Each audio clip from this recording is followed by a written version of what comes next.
Good morning. My name is Christy Johnson, the Assistant Director in charge of the FBI's Los Angeles Field Office. I'm joined here this morning by our very important partners, including SAC Ryan Corner from the IRS Criminal Investigative Division, Assistant United States Attorney Joe McNally, Assistant United States Attorney Kevin Butler, Orange County Sheriff Don Barnes with the Orange County Sheriff's Department, Newport Beach Police Department Chief John Lewis. Early this morning, law enforcement teams, including multiple SWAT teams, served 15 federal arrest warrants and 6 federal search warrants at locations in the cities of Riverside, Hemet, Santa Ana, Mission Viejo, Costa Mesa, Irvine, Anaheim, Corona, Tustin, and San Clemente. Those arrested are among 19 defendants named in an indictment returned by a federal grand jury this past May and unsealed today. The indictment alleges the defendants conspired to distribute at least $2 million of heroin by operating 2 Orange County-based call centers that took telephone orders for deliveries of the drugs. The indictment, which United States Attorney Mr. McNally will Assistant United States Attorney McNally will detail further, outlines scores of overt criminal acts and charges of a variety of narcotics and money laundering offenses. This investigation targeted players from all levels of the drug network, spanning from the suppliers in Mexico to the so-called runners and delivery men and women here in Southern California. Customers seeking heroin called the center using coded language largely referencing Mexican food. For example, a taco or an enchilada would be used for the type of order. The call takers would then send a runner to a parking lot in Orange County to deliver the heroin to the caller in exchange for cash. They also used monikers to avoid detection. Throughout the day, the runners would be resupplied by a warehouse, a reference to a person who served as the keeper of the drugs. Additionally, a source of supply would meet the runners or the warehouse throughout the day to supply the heroin. Separate runners would be sent to collect the drugs and the proceeds at the end of the day. The conspirators put effort into compartmentalizing various parts of the operation to evade law enforcement. This operation functioned like a 1-800 phone number for heroin. But as today, that number has been discontinued and the delivery service is out of business. In addition to the partners joining me today, I'd like to thank the Costa Mesa Police Department, the California Highway Patrol, Huntington Beach Police Department, the Oxford Police Department, and Air Force personnel at March Air Force Base for their assistance in this investigation. Of the 19 defendants charged in the indictment, 12 were arrested today, and law enforcement is continuing to seek 7. Those 7 are considered fugitives. Their photographs can be found here today on the poster. At least 4 of the fugitives are believed to be in Mexico, and we're working with our partners in Mexican law enforcement and our FBI legal attaché office in Mexico City to locate and apprehend them. Anyone with information as to their whereabouts of the fugitives should contact their local FBI office or the United States Embassy in Mexico City. In Los Angeles, the FBI can be reached 24 hours a day at 310-477-6565. In closing, I would like to point out that dismantling of this operation represents the closing off of a main artery of drug supply here in Orange County. While history tells us this will limit the associated violence that comes with the drug trafficking and affects our community in such a negative way, we can only hope that this also limits the number of drug overdose deaths that we've become all too familiar with in the United States. We would like to hear from you if you believe this heroin operation has led to any overdose death. And now I would like to turn it over to Assistant United States Attorney Joseph McNally.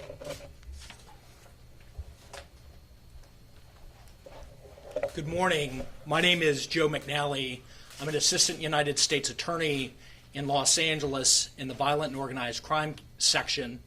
I'm prosecuting this case along with Assistant U.S. Attorney Kevin Butler, who's also here today. Today's operation is a result of an indictment that was obtained in May and unsealed this morning. The 13-count indictment alleges that two brothers, Julio and Victor Martinez, operated heroin distribution centers right here in Orange County. Some of the heroin was imported into the United States from Mexico on a weekly basis, where couriers would secrete the heroin inside of their bodies and then bring it a few miles away from here into Santa Ana. Other defendants charged in the case operated the call centers, where individuals would call into the heroin call center, place a heroin order, and have it delivered to them a short time later. The indictment alleges that this organization sold more than $2 million worth of heroin. The Martinez brothers, with the help of family members, attempted to conceal the narcotics proceeds by laundering the money through family members' accounts, frequently structuring the transactions, which means depositing them in increments of less than $10,000 in order to avoid detection. The indictment also alleges that they took the money and they used it to obtain residential properties to launder the money. In conjunction with today's arrests, we're in the process of seizing 4 homes as well as other property that is subject to a federal forfeiture warrant. The 13-count indictment alleges 2 main conspiracies. 16 of the defendants are charged with conspiracy to traffic heroin. The second conspiracy alleges that 8 defendants participated in a complex money laundering operation where they laundered the money through family members' accounts and real estate transactions. For the drug transactions, they're looking at a life term of imprisonment potentially. For the money laundering transactions, they're looking at 20 years imprisonment.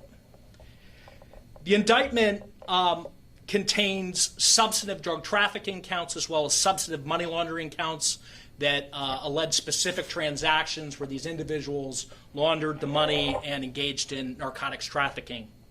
I'll remind you, of course, that an indictment is just allegations. We have an obligation to ultimately prove these to a jury beyond a reasonable doubt in court.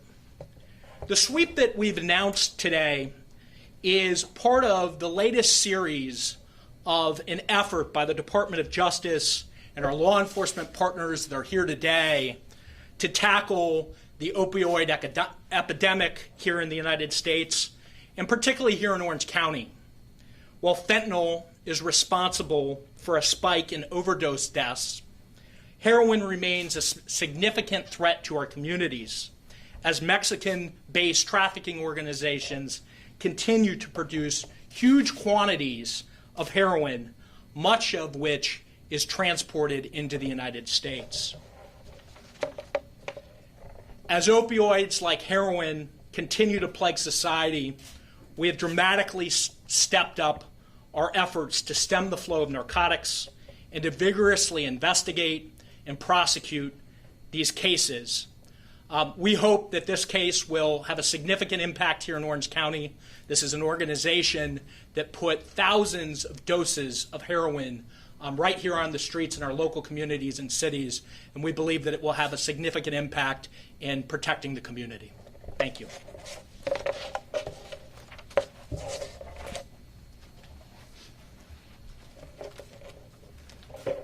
The primary motivation of drug traffickers is greed. The role of IRS criminal investigation is to trace the financial markers of that greed, to follow the money that fuels the drug trade, in many cases beyond borders, and ultimately to ensure that the peddlers of these illicit and deadly drugs do not reap the benefits of their criminal activity. My name is Ryan Corner. I'm the Special Agent in charge for IRS Criminal Investigations Los Angeles Field Office. I'm extremely proud of the work of our IRS special agents and the financial expertise we were able to provide to this incredible investigative team led by Assistant United States Attorneys Joseph McNally and Kevin Butler. During this investigation, IRS agents analyzed voluminous financial records and traced illicit drug proceeds to assets, including multiple houses and bank accounts that are being seized by law enforcement. Again, ensuring that criminals are not able to reap the benefits of their illegal activity. In addition to participating in the enforcement of search and arrest warrants this morning that were executed in both Riverside and Orange counties, IRS special agents are providing their financial expertise during key interviews to collecting critical information used by the prosecution team to completely dismantle this extensive drug trafficking and money laundering organization. Money laundering provides the fuel criminals rely on to conduct their illicit affairs and build their criminal enterprises. Money laundering erodes confidence in the financial system and puts Americans at risk. Identifying and tracking deposits from the heroin sales was instrumental in bringing today's enforcement activities to fruition and directly resulted in 19 defendants being charged with narcotics and money laundering offenses related to the distribution of $2 million in heroin. Co-conspirators laundered the drug proceeds by structuring deposits to evade federal reporting requirements and then transferred the illicit proceeds between various bank accounts held by family members to disguise the source of the funds.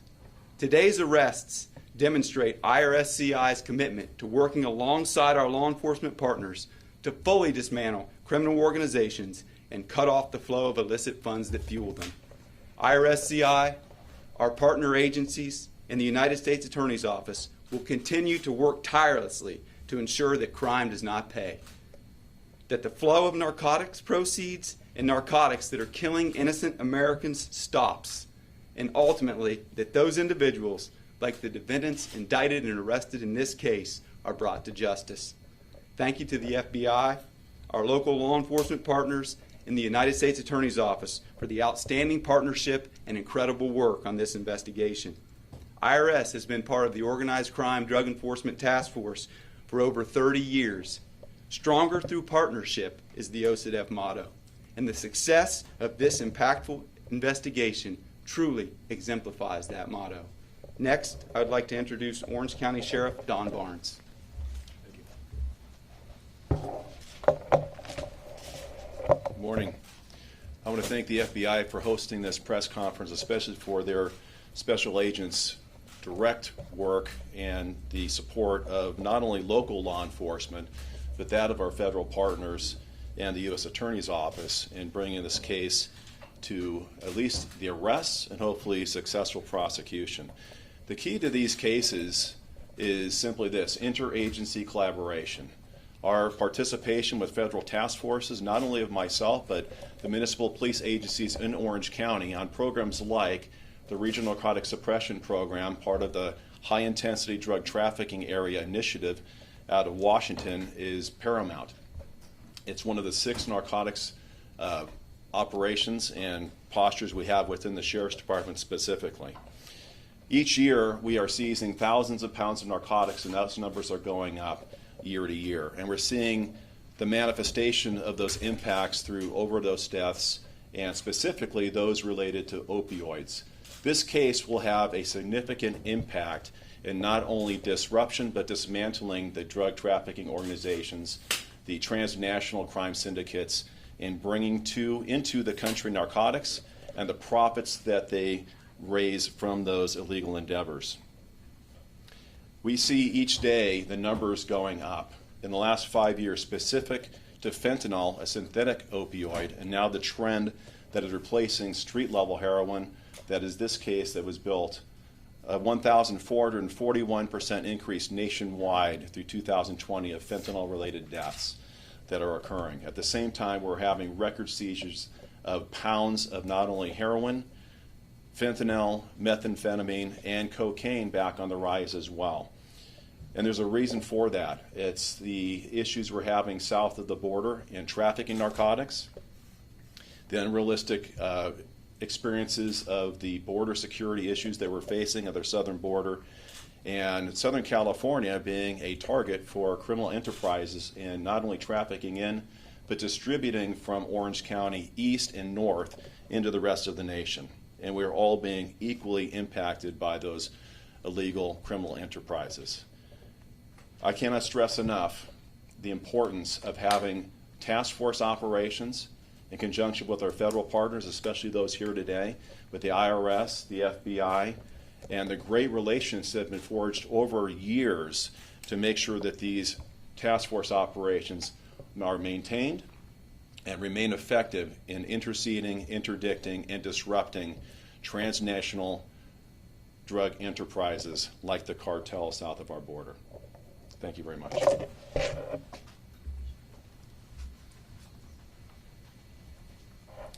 Thank you, Sheriff. And I would like to just mention one more time the significant partnerships, as the Sheriff pointed out, that allowed for the impactful case that was taken down this morning, and also the daily work that continues to address this crime problem in Orange County, in the surrounding counties, and certainly in the state of California and beyond. So thank you very much for the prosecution team, the investigative team, and all of our local partners that participate, particularly the Orange County Sheriff's Department as well. I'd like to open it up to any questions at this time. So explaining Operation Horse Collar, what we're looking at here, and hearing about secretion of drugs sounds so antiquated. Is this something that's coming back? It is something that has been a tried and true method of smuggling drugs.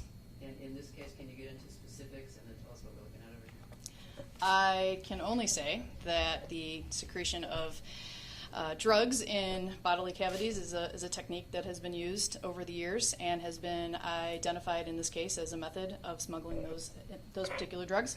So here we have these are items that were seized throughout the investigation. The Cheetos bag was one that was being utilized. The small bag in the middle is also just another form of the heroin that was identified in prior seizures in the case. And why is it called Operation Horse Collar? Great question.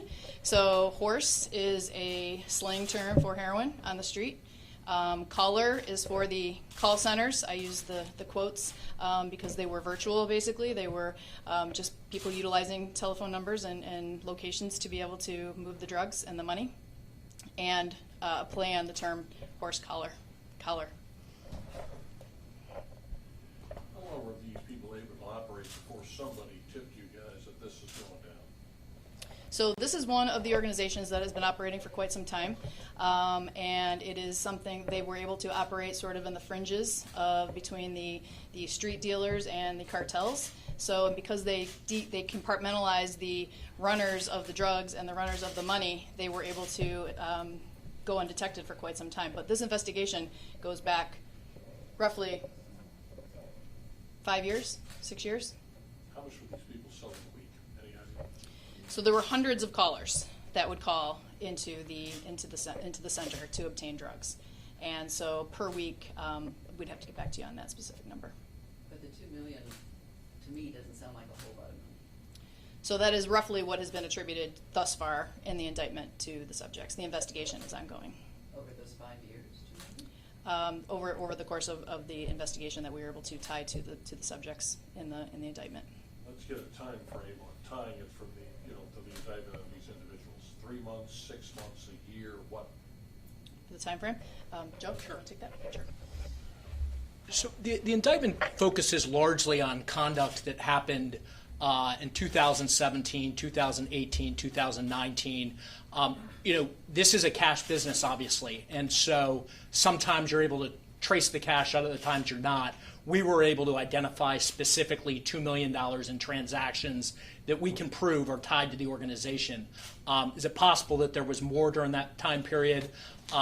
Absolutely. The indictment alleges what we can prove. I think the other part from I think the comment about $2 million isn't a lot. I think it's a case that's a local impact case when you're talking about readily accessible heroin, when you can pick up the telephone call if you knew somebody with the number, you can call one of the 2 call centers and have it delivered to a location in Orange County within a half hour. So it made heroin very, very accessible to a lot of folks right here in Orange County. Are we talking in this $2 million cash, or are we talking about this is all assets that are conceivably seized? $2 million in cash flowed through the bank accounts. Some of that was used to purchase assets. Some of those assets are subject to federal forfeiture warrants, including at least 4 homes. Ballpark at this point, what do we think those homes are worth? Because we're talking $2 million in cash, and more than heroin. Sure. The homes, I think, collectively would be valued at millions of dollars. These aren't, fancy homes. They're ordinary homes in middle-class areas, and essentially the family took title and custody of the homes and held them in various family members, and it was a way that, frankly, they invested the family drug proceeds. Were the homes anyway tied to the operation itself, meaning as they moved in, the family moved in, that's fine, but they were running operations out of those homes? There's no evidence that the homes that are subject to the seizure warrants were where the operation ran from. The homes were purchased using narcotics proceeds, and then family members who we believe were involved in the operation lived in those homes. They were a means of concealing the money that was obtained through the narcotics trafficking organization. How critical were the banks in trying to get this information to you guys that somebody was, wait a second, there's way too much cash flowing through here? Yeah, I don't think that we're going to get into the specifics of the banks. What I'll say as a general matter, our colleagues at IRS spend hundreds of hours reviewing thousands of financial records. Certainly that's what happened here. What I'll tell you is this case originated because you end up with local police departments like Newport, the sheriff's department seeing the same players and the same names keep coming up, and that led to a more strategic federal investigation that we launched here. So does that mean at some point the locals had them in custody but didn't arrest, or realized if they waited, this would be a bigger catch? So the question was, were there opportunities for local apprehension that we did not act on? That is not what we do. There are several different avenues in which we can obviously identify people. If our street teams or patrol were to come across somebody, they would treat that case independently. If there's an issue of deconfliction with other cases, that is always something that's done with major investigations, and we have major players. It's not uncommon to have potentially an Orange County Sheriff's Department case, a federal case working at the same time, or my partners in the local municipalities like Chief John Lewis in Newport Beach, all looking at building the same case. And there's ways to deconflict that so you manage one case. What we do not do is not make arrests specifically to let people go. It oftentimes is used in a continuing investigation to build a much bigger case. And I think what you see here, specifically with the number of people who have been built into not just individual cases where they might be picked up, but the collaborative event and the participation of all the local entities to build a much bigger case that has much greater impact. The biggest impact you can have on the drug trafficking organizations is to not only disrupt but dismantle them to where their entire operation is taken out of play. You can do that individually, one person at a time, and has a nominal impact, and we do that as well. But the way you sting is to dismantle an entire operation from the head down in a way that takes them completely out of play. And this is just one example of an investigation. Do we have any like that. indication which cartel was supplying the heroin? That would be an FBI question. We are still looking into that. We do not have a specific cartel, but we do have indication that there would be some connections. Christy, you touched on it, and I think it would be helpful for people who might watch this at home. Why would I care? I don't buy drugs. I'm not going to be part of this group. Can you talk a little bit about the residual violence and things? Is that anything that somebody not connected to this would make them overtake? So I would say that the demand for drugs in our country is throughout the state, throughout this country, and people at home should know that this is the methods that are being utilized to get the drugs into the country, and that this is our team of law enforcement and prosecution experts that are able to attack this issue and take it head on, and each day work harder to have that collaboration and have that impact. So I would argue that drug trafficking and drug use and the overdose deaths that are occurring in this country should be a concern of every American. Any comment? No. Thank you. Vicki, your question's a great one, which is why should people be concerned? And this is the trends that we're seeing, and I think this is where it brings it back home. If you don't know somebody impacted by the opioid crisis because you don't know somebody yet. Families are being impacted across the board. Heroin is an entry-level opioid, and it's transitioning to fentanyl. Fentanyl is 50 times more potent than heroin, and in fact, these cases have been built over time, but today you cannot buy heroin unless people don't want it, unless it's laced with fentanyl, because it's so much more potent. Cheaper to produce, easier to traffic, and it's the opioid that we're seeing much more profound impacts. Just this year to date, the first half of 2021, just our Sheriff's Department street narcotics teams have seized 75 pounds of pure fentanyl. That's a lot of lethal doses of fentanyl coming in, and it's being trafficked the exact same way that we saw this case, but in more modern ways, like using Instagram as a home delivery service. They call it Drug Hub. That's how prolific it is to use those types of delivery services. So your question about that, why should people care? If you don't know somebody impacted by the opioid crisis, it's because you haven't been impacted yet. The trends are increasing exponentially.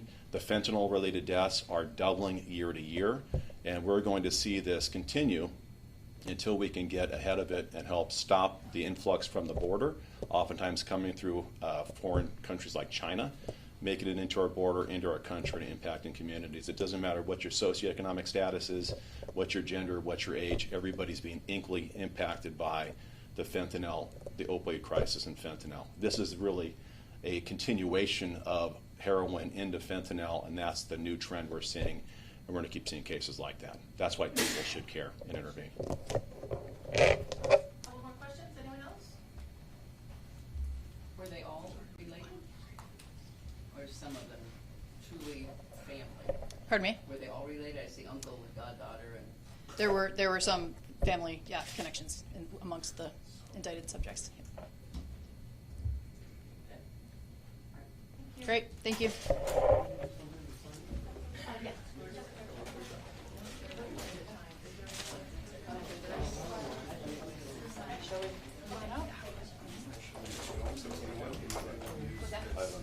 Okay.